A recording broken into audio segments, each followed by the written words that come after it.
Does British actor Sean Bean really die more on screen than any other actor? Maybe you're not so good with actor names and you're thinking, who the heck is Sean Bean and what does he have to do with Goblin Quest? In today's episode, we are going to pick up rules hack number 3 for Goblin Quest the RPG, Sean Bean Quest. Not only will you for sure know who Sean Bean is by the end of this episode, but you will also get to experience the joy of his untimely demise again and again and again. Welcome to Claim to Game, the podcast helping busy people master tabletop role-playing games one game at a time. I'm Clint.scheirer. I've been an educator for over 12 years and have helped gamers of all levels quickly grasp tabletop RPGs so they can enjoy playing them to the fullest. Stay tuned so that you can make your claim to game.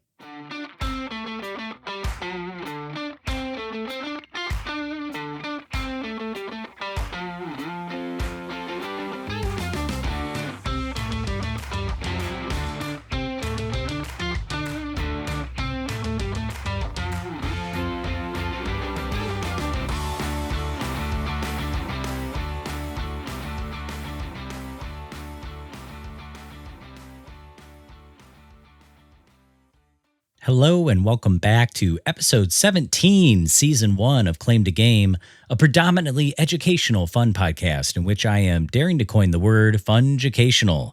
It's like if you took a look in a book and rode that butterfly in the sky twice as high on the reading rainbow.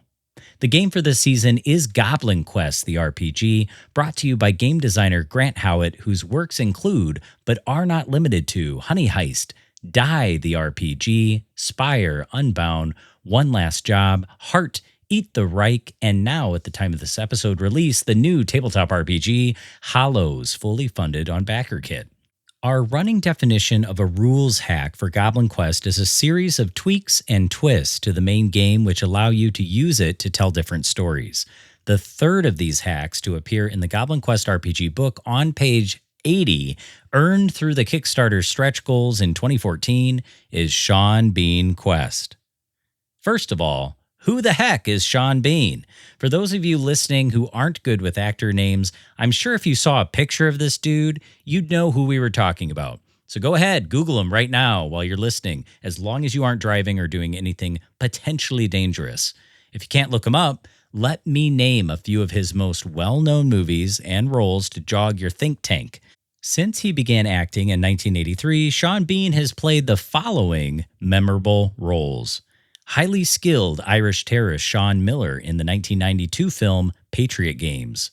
British soldier Richard Sharp from 1993 to 2008 in the TV series named Sharp. Traitorous agent 006 Alex Trevelyan in the 1995 film GoldenEye. Steward Prince of Gondor Boromir in Peter Jackson's 2001 film Lord of the Rings, Fellowship of the Ring. Legendary Greek hero Odysseus in the 2004 film Troy. Antagonistic treasure hunter Ian Howe in the 2004 film National Treasure. Father of all gods Zeus in the 2010 film Percy Jackson and the Olympians, The Lightning Thief. Lord Eddard Ned Stark in the 2001 Game of Thrones TV series. And finally, so this list doesn't go on, he played NASA's Hermes flight director Mitch Henderson in the 2015 film The Martian. Sean Bean is a seasoned and award-winning actor known for being a quiet man of few words in person while being able to fully adopt the mannerisms, tone, and persona of the characters he plays. So where does all the hubbub around his characters always dying come from? Well, Bean's characters often do die on screen. In 2014, around the time of the Goblin Quest Kickstarter, there were memes and YouTube compilation videos pointing out how often he died in his movies. However, Nerdist.com actually went through the films to do the math, and at the time, Sean Bean was actually fourth in line for the title of most screen deaths, behind John Hurt, 42 deaths, Bela Lugosi, 36 deaths, and Vincent Price, 33 deaths. As of December 2014, Sean Bean had 25 deaths on screen. Over the past 10 years, he's dropped in the on-screen death charts, and this may be due to the fact that Sean Bean revealed in an interview in 2019 that he'd been turning down roles that would have his characters killed so that his performances would not become predictable. So who is number one on the list in 2024? Christopher Lee, better known as Saruman in Lord of the Rings and Count Dooku in Star Wars. He is the number one contender with 70-plus deaths, while other sources state that Danny Trejo, known for Machete, is number one at 65-plus deaths and that he's in first. Regardless, the point is, Sean Bean isn't number one.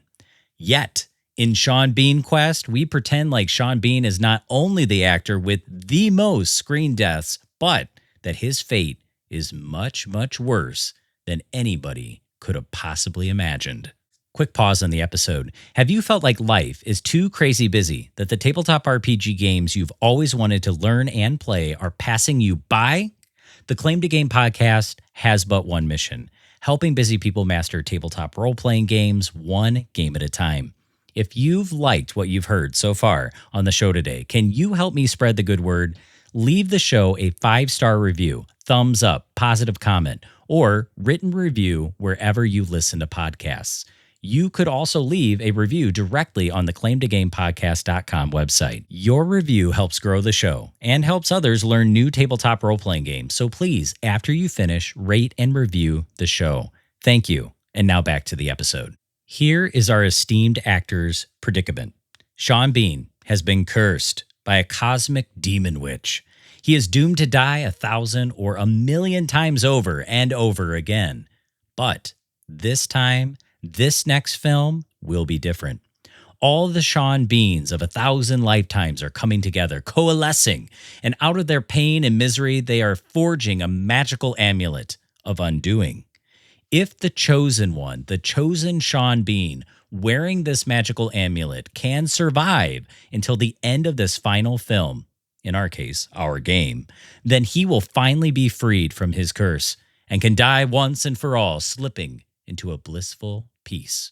During the film or the game, if the chosen one dies, another Sean Bean, another player, will take up the amulet upon their neck and become the new chosen one, running like a great holy relay race to the end goal, true freedom. To set up the game, the easiest part is already done for you. All of your 5 characters you will control as a player will have the same name, Sean Bean. Each will have 2 hit points, just like the goblins in the core Goblin Quest game. If they incur 2 hits, they die, the Sean Bean death. You do need to figure out, however, your Sean Bean's class.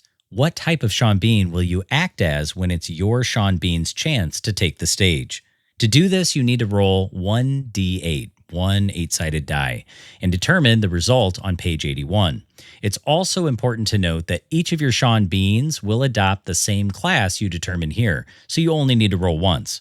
The class, mechanically, will allow you to roll an extra 1d6 when you describe the action you are taking and when you are attempting something that plays into your class's strengths. Here's a quick rundown of the Sean Beans provided in the hack. 1. Shakespearean Bean. He is the most aware of the curse. His strengths are pride, conviction, and willingness to walk into danger. 2. Sharp Bean. Warrior with no respect for status quo. His strengths are combat, tough, and upsetting others. 3. Stark Bean. A noble leader. His strengths are honesty, tradition, and doing the right thing. 4. Spy Bean. He's cunning. His strengths are tenacity, ruthlessness, and ingenuity. 5. Shooty Bean. He's all about actions, not words. His strengths are punching, shooting, and not talking. 6. Scary Bean. He's the BBEG, the big, bad, evil guy. He's all about subterfuge, authority, and being callous. 7. Sexy Bean. He's a hunk with a chiseled jawline, charm, and has a way of carrying you away in his sexy arms. 7. Regular Bean. He's the real actor, not playing a role. His strengths are interviews, no nonsense, and a gravelly voice. You can also choose to make up a Sean Bean, not in the book if you wish, and at this point, if you've only really ever used a 6-sided dice, I will make sure to put a link in the show notes to my favorite set of polyhedral dice that gives you all the sided dice you would ever need to play any tabletop RPG. Next, we need to determine how your Sean Beans will die. On page 86, there's a list where you can pre-roll the deaths of all of your 5 Sean Beans using 1d6, one 6-sided die. You can also be creative and come up with your own means of death. Dying of boredom or laughter could be unique. Give it a go. One excellent mechanic is that of the death energy. The curse given by the cosmic demon witch and the universe in general wants Sean Bean to die. But when Sean Bean acts in a way that is likely to bring about or result in his death again, then you get to add another 1d6 to your dice roll. Remember, if you haven't figured this out by now, the more dice you roll, the better chance you have with Goblin Quest mechanics on moving the narrative forward in an interesting way to either the conclusion of utter failure or success. And hopefully for Sean Bean's eternal sake, it's the latter. Determining the reroll mechanic is a fairly simple task. You can use any of the mechanics found on page 38 through 39 of the core rules, but make them fit the awful theme of this tragic story. Instead of Sean Bean having a lucky ear that he plucks off to reroll, maybe instead give each Sean Bean a chance to pull something from their homeworld, which helps them to turn the tide. For example, if you have a spy bean, maybe he can channel his energy to pull from his homeworld a grappling hook, which allows him to escape death and prevent falling from that skyscraper he was about to scale with his bare hands. When speaking, you can talk in your normal voice, or you can try to YouTube a bunch of clips with Sean Bean speaking as your Sean Bean class in that role. Grant Howitt gives a very majestic description of Sean Bean's voice on page 82. Feel free to give it a read. Next, it's time to create the film to end all films. We'll be signing on actor Sean Bean as our main protagonist, and this film can be a remake of a movie you love or even a movie Sean Bean was never in. Or you could choose to roll dice to create a brand new movie plot using the film premise creation table on page 83. I did just that. I rolled for my film genre, Sean Bean's hero persona in the film, and lastly, the must. What must the hero attempt to do throughout the story? I rolled a 5 for genre, a 2 for hero, and another 5 for the must. This gives me the following plot. We will be playing through a historical film where Sean Bean is a spy, leading a team on a difficult mission of vital importance. Since I am only a novice historian, I reached out to my friend of the pod, Ryan Halter, who is a history teacher, and I asked him to give me some context. You also enjoyed Ryan's antics in episode 11 during the Goblin Quest actual play game. His suggestion for our film, he said it should revolve around the mysterious and controversial secret police of the ancient Roman military, the Frumentari. It was said that they were tasked with supplying grain for the military, delivering messages between provinces and the empire in the 2nd century. Because their duties brought them into contact with enough locals and natives, they were used as a spying agency by the Roman Emperor Hadrian in 130 BC. They would acquire intelligence about any given territory, about the emperor's friends, families, officials, and soldiers. They were sometimes even used as assassins. Naming this film just flew off my tongue. It will be called Nothing to Lose, Nothing to Grain. Get it? Since the difficult mission will be dangerous and these secret police will be masquerading as grain suppliers to the Roman army. I did a quick Google search to find some ancient Roman names, and Sean Bean will be playing Cato Flavius, an elite spy assassin leading his Frumentary unit on a suicide mission to kill Empress Sabina. Sabina was Emperor Hadrian's wife, in which he was unhappily married to. It was all a political way to solidify his bloodline to the throne. It's common belief that Hadrian had her poisoned. Our film is about that poisoning. One fantastic plot point here is in the greater Sean Bean curse story is that all of the Sean Beans are materializing to help end the curse. Powered by the magic amulet of undoing, they are everyone on the film set. They are the cameramen, the caterers, the janitors, the security guards into the building, and the lighting crew. Their one goal, get the chosen one to the end of the film. A typical game of Goblin Quest has 3 stages and 3 tasks. For Sean Bean Quest, the game will have 3 acts with 3 scenes in each act. In Act 1, each scene has a difficulty class of the number of players -1. So to move on to the next scene, the players, when attempting their actions, will need to roll the number of successes equal to that difficulty class number. An example, if we were playing Sean Bean Quest with 4 players, would be each scene in Act 1 would have a difficulty class of 4 minus 1, which is a DC of 3.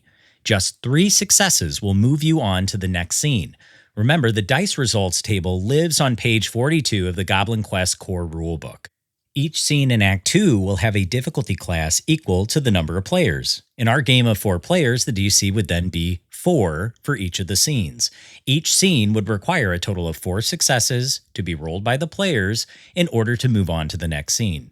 And finally, in Act 3, each scene would have a difficulty class of the number of players plus 1. So, with 4 players plus 1, the DC would be 5 for each scene.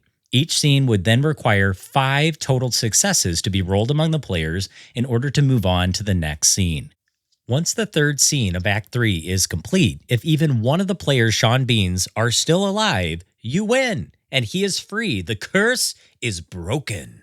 To actually begin gameplay in Act 1, Scene 1, choose a player to receive the Amulet of Undoing.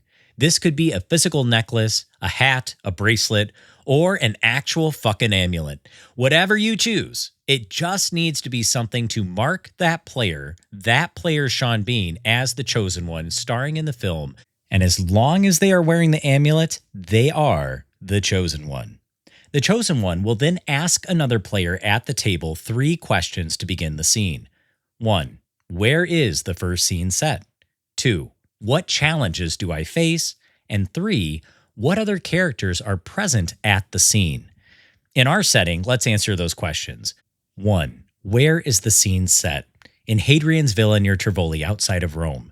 The year is 136 to 137 BC of Empress Sabina's death, and 1 to 2 years before Hadrian's death from a heart attack.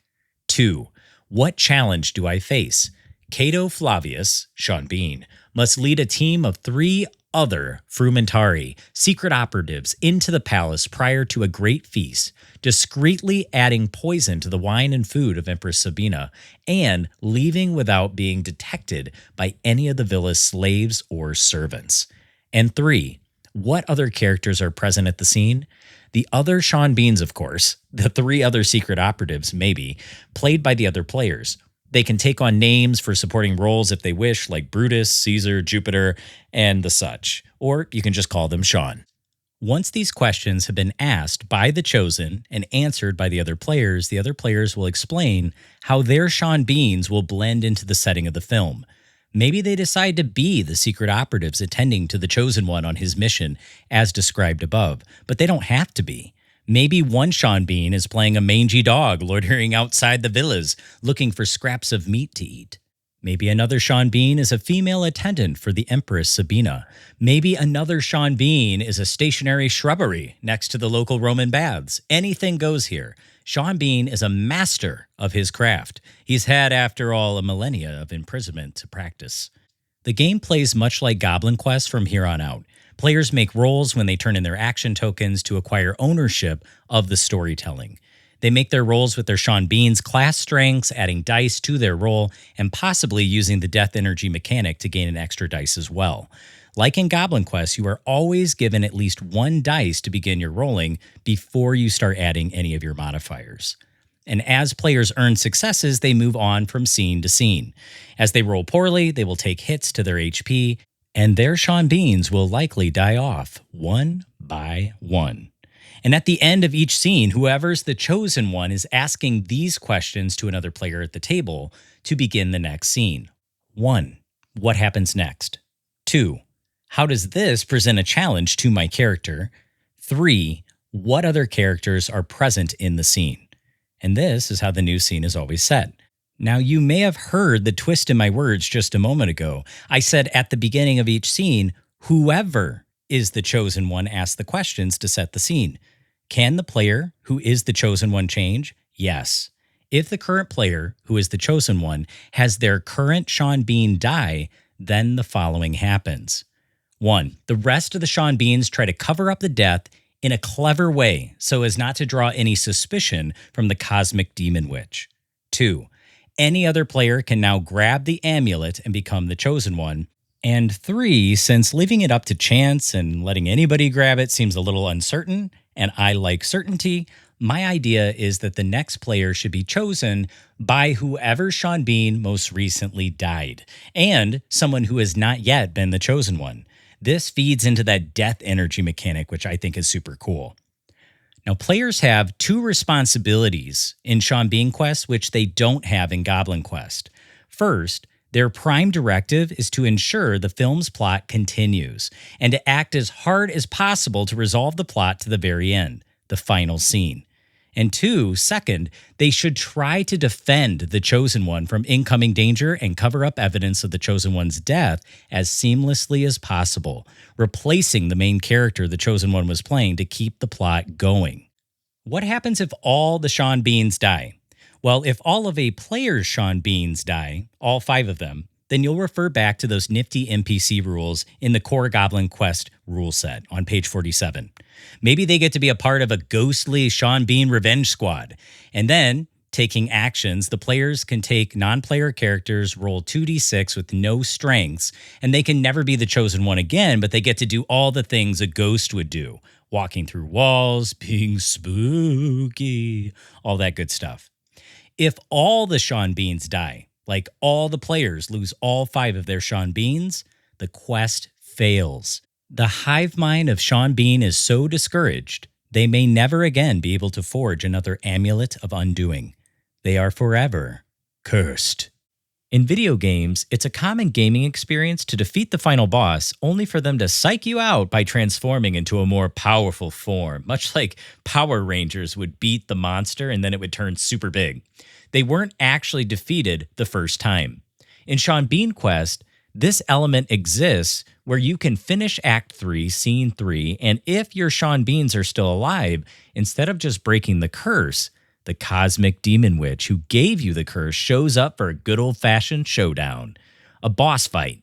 To make this even better and not cheapen your successful win of the 9 total scenes that you've played through, you can even give your Sean Bean invincibility mode, where any rolls that would normally chip away at his HP do nothing. He is godlike. Supreme cosmic powers, itty-bitty living space. Finally, this hack wraps up with a real treat. Kenneth Haidt, game designer and co-host of Ken and Robin Talk About Stuff and friend of the pod, submitted to Grant 10 different film ideas for Sean Bean films to end the curse.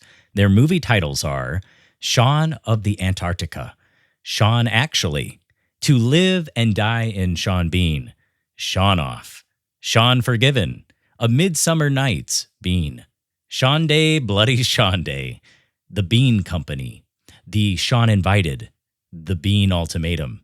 Of all of these, my favorite is Shaun Off. Here's the premise. The cosmic demon witch knows what you're up to, Sean Bean. She employs one of her corrupt and deadly servants to dilute Sean Bean's powers with his own dark version of them, absorbing Sean Bean into his own consciousness, but taking on Sean Bean's appearance and rugged looks. If this was me, I would even slightly alter the story to say that the servant is deployed to punish Sean Bean for even trying to break his eternal curse, and he will forever be locked in a state of stasis inside of the corrupted servant with no hope to ever escape. Which actor would play this dark servant? Well, if you've ever seen the 1997 film Face Off with Nicolas Cage and John Travolta, it's got to be Nicolas Cage. But we'll give him that convict look that he had in the movie, which also took place in 1997, Con Air. We want that Nicolas Cage with all that long hair. To play this version of the game, a hack of a hack, if you will, you will choose one player to start off being the Nicolas Cage player. He has actually 5 Nicolas Cages, like your 5 goblins, all with 2 hit points. The first Cage gets 1 dice when he attempts any actions. The Cage character cannot add any strengths to his rolls. However, each time a Nicolas Cage is killed, the player to the left will assume the role of Nicolas Cage, and they get to roll an extra dice for each Cage who has died before them. For example, the first player dies. The player to the left of them takes on Nicolas Cage and gets to roll 2 dice when taking an action. If that player dies, the player to the left of them becomes Nicolas Cage, but gets to roll 3 dice when they attempt an action. The player who is the fifth and final Nicolas Cage will get 5 frickin' dice, man. Jeez. Ken Hite is a genius. I wish he would agree to be a guest on the Claim to Game podcast. Have I got a treat for you? Join us next time to learn from our special guest, writer and game designer, Kenneth Hite. Ken has been designing games professionally since 1995 and will be coming at us with a unique perspective for any gamers wishing to try out the horror genre of tabletop RPGs. Horror isn't your usual haunt, you say? Well, let's see if Ken can give you just the encouragement you need to overcome that fear. Have you been listening to the first season of the CTG, but do not yet have your very own copy of Goblin Quest, the RPG? Picture yourself pretending to be gross, grotty little buggers on your next game night with your closest friends. Laughs, goofs, and goblins. Don't wait. Click on the link in the show notes. Don't like goblins? Enjoy 7 different Goblin Quest setting hacks in the back of the core rulebook. It's almost like getting 8 games for the price of 1. Enjoy your own copy of Goblin Quest, the RPG, today. And until the next time we make our claim to game, 1 game at a time.